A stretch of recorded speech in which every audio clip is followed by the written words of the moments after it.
Hey everyone, welcome back to my channel, or welcome if you're new. So today's video is just going to be a watch me work video, and I'm going to be doing these blue and green knotless braids with tinsel on my friend Bianca. She's been in my videos before because she always does fun colored hair, so I love recording when she gets her hair done. So this hair is by the Spectra brand and it's 30 inches long. And it looks a lot brighter in person. I was trying to find a good angle to show you guys the color or a good lighting spot, but for some reason the camera wasn't doing it any justice. On top it just looks so dark and dull, but it looks a lot brighter in person. So anyway, since I had the hair in advance, I prepped it the night before, and I'm glad I did because it took forever. So I prepped it the way that I normally do with knotless braids. I put one piece of hair on each peg, and then I go over it with the tinsel, and I add literally just one piece to each section, just because since they're knotless, I'm going to be adding multiple pieces anyway, so each braid will still get multiple pieces of tinsel.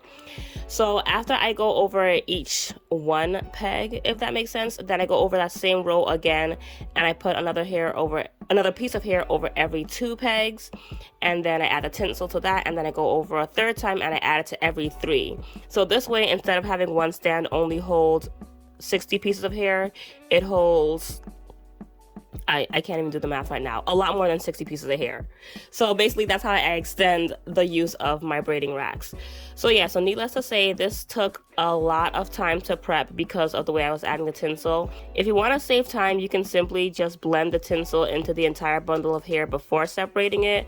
But the reason I do it this way is because I like making sure that every single piece gets tinsel. I'm just very particular about that, and I feel like when you blend it that way, sometimes you might end up with a braid here and there that doesn't have any, and for some reason that bothers me. So I just like to do it this tedious way just to make sure that every piece has tinsel. So this is what it looks like when it's all done and prepped. The tinsel doesn't show up too well on the camera because it's over bright colored hair, so it doesn't stand out as if it was on dark hair, but that's how it looked, and it's very pretty. So this is Bianca's hair. She always comes in with her hair washed and conditioned, and I just blow it out for her, and then I get right into braiding.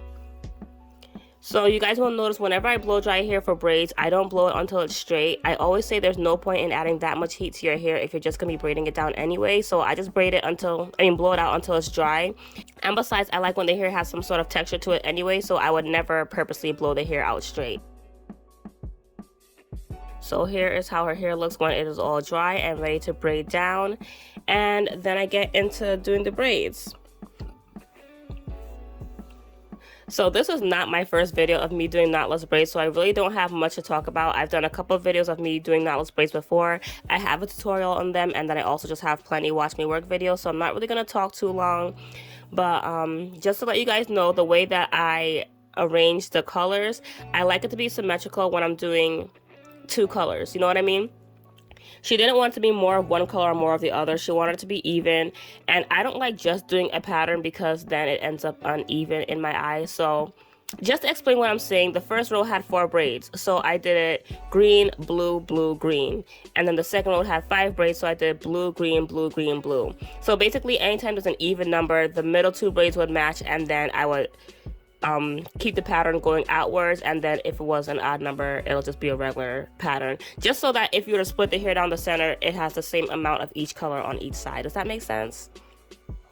I just like things to be symmetrical. So here's the first set of braids that I showed you guys. I'm trying to get the tinsel to focus on the camera, but it looks better in person. It's really hard to see it. Like I said, it's hard for tinsel to show up against brighter colors, and then my bright ring light on top of that was kind of hiding it even more. But yeah, that's basically the look we're going for, and you'll see it more towards the end.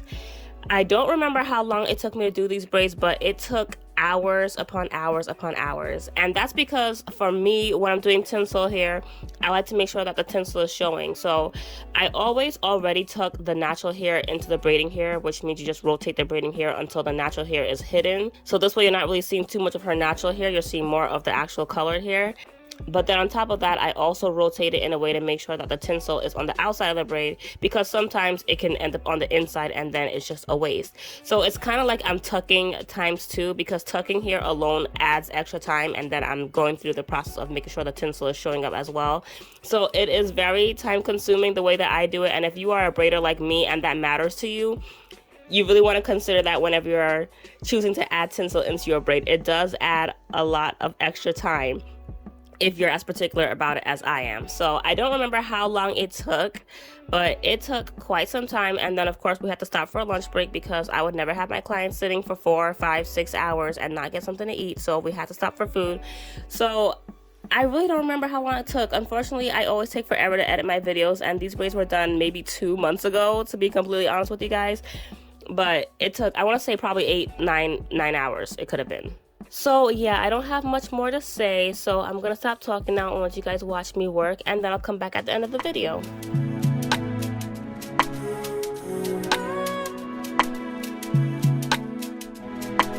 Louisa.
Louisa.